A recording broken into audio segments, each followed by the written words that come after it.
Hola amigos, ¿qué tal? Stuart here from Spain Speaks with an update of the current situation here in Spain. We are now in day 10 of the lockdown. That is right, day 10. And as I announced the other day, there's going to be a further extension. So another 20 days to go. And maybe there's going to be another extension after that. Who knows? Time will tell. Now, in the last 10 days, I have been outside the confines of my property once.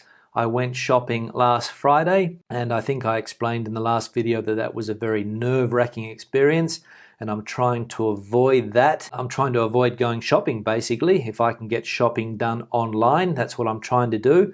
But unfortunately, the online shopping systems here in Spain are virtually collapsed, and it's almost impossible to get a delivery inside of 10 days. From what I've seen at some of the local online shopping centers here, and even some of the national ones, almost impossible to get a delivery done.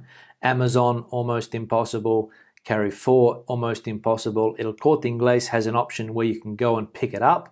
They'll put it into your car for you, so I'm looking at doing that because people don't want to go outside. Such is the situation here. If you can avoid it, people are preferring to stay at home and get things done online. But if the system collapses, as I said, not easy to do. Now, Madrid, unfortunately, is the city in the world where this problem is progressing the fastest. Also, another item here says that the problem is spreading in Spain faster and more widely than in Italy. Now, all of the information that I'm giving here, I've taken from Spanish press. I'm not inventing anything. Somebody accused me the other day of talking unfairly about Spain, but all of the information I'm getting here from Spanish press, and I'm putting it into English for people to understand.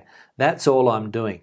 So if you've got a problem with that, go and talk to the El Mundo, go and talk to El País, go and talk to Telecinco, go and talk to La Sexta, and tell them that they're perhaps giving an unfair point of view about what's happening in Spain. But as I said, all I'm doing here is just reporting what I'm reading and putting it out there in English for people to understand the situation here in Spain. Now, what's been happening here? Well, apart from the fact that the problem is spreading faster than Italy, one of the biggest sectors affected are the health workers. Health workers apparently are coming down with the virus in droves, and that's putting extra pressure on the medical system, which is already on the brink of collapse if it hasn't collapsed already. So health workers hard hit, as we can see here, as the cases rise. Now, another important piece of news is that Spanish airports and ports have also closed in a bid to slow down the spread. The same as land borders, which closed last week.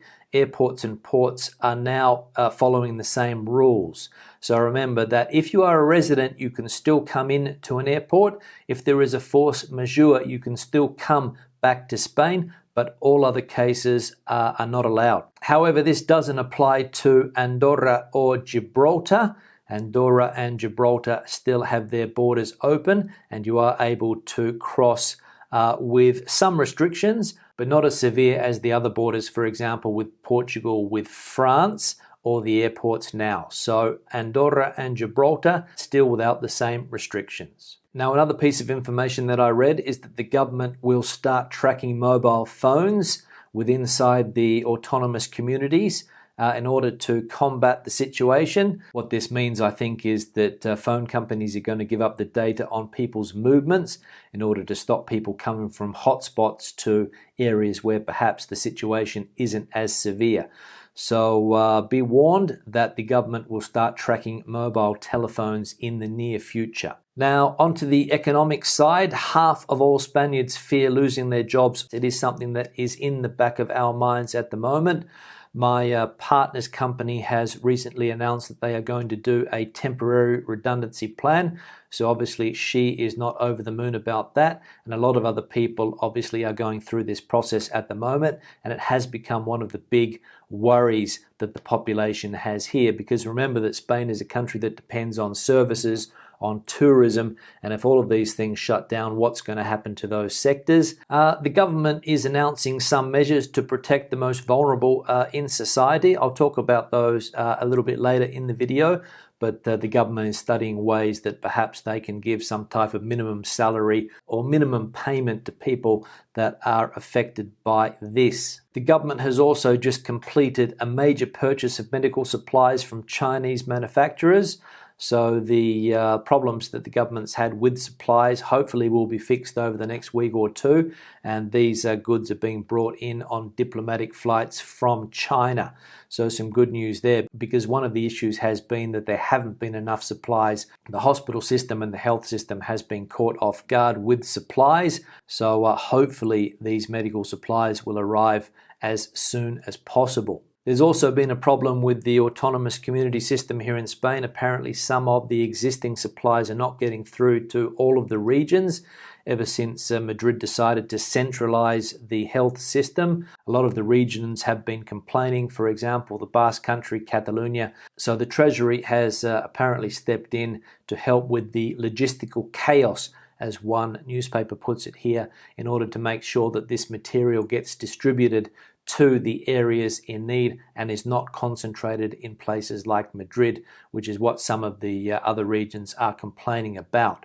So if you are in the Valencia region, Andalusia, the north of Spain and some of the other regions, the Treasury Department has stepped in to make sure that the logistics run smoothly and that this material is transported to those regions. Now, as I mentioned before, the Minister for the Economy, Miss Calviño, she's asked for time to study the possible implementation of a minimum income and a minimum rent for people that are renting homes, okay? So maybe there's going to be a minimum rent put in place, whether it's 200 or 300 euros a month. I'm not exactly sure what that is going to be, but this was an idea that was put forward by the party Podemos in order to lower rent, and also they are studying maybe some type of minimum payment to help people get through these times, especially for the groups that are not having any income coming in. A lot of people that are working, cleaning homes, a lot of people in the more vulnerable sectors, they might be able to get access to some minimum guaranteed payment every month.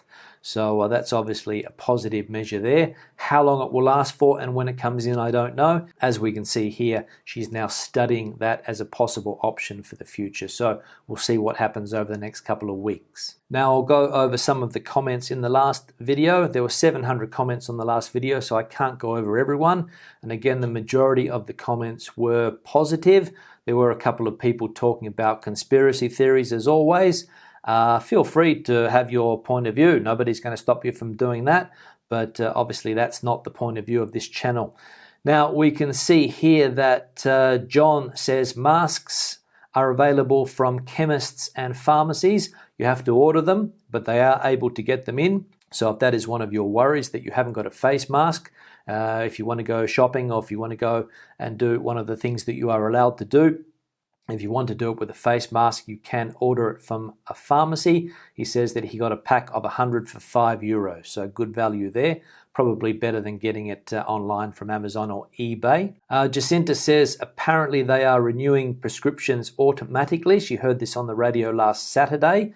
So that's good news as well for people that are worried about their medical prescriptions not being renewed. So apparently they are renewing them automatically, which is good news for people with prescription issues. Another question here from Haron says, does anyone know if there are any rules on which supermarket you can go to? For example, we always go to a Carrefour, but there is an Aldi nearer to my house. Can I just freely go to the supermarket I want, even if the one I choose is a bit further? I don't think there's any restrictions in place for that, especially if you need to go by car. So for example, if you do your normal weekly shop at a supermarket that is further than the one closest to your home, I don't think there's any restrictions to that. And again, if you need to go to an El Corte Inglés, and the El Corte Inglés, so for example, the closest one to where I am is about 20 kilometers away, I can take my car to go and pick up those things. As long as I can justify, for example, you might need to have a piece of paper justifying where you are going if you're going to pick up your shopping, or if you are on your way back, you might have to show a receipt, okay, with the date on the receipt. One here from Pamela Jean Taylor. She says that she lives in Mar-Minor, and she has to say that her local town hall are doing a fantastic job of keeping everyone informed. That's an important point. If you go to your local town hall website, hopefully there is information there. I presume that the majority are keeping people up to date. Of course, if you're living in the Mar-Minor, most likely you will have a translation in English because of the big expat communities down there, also on the Costa del Sol, for example.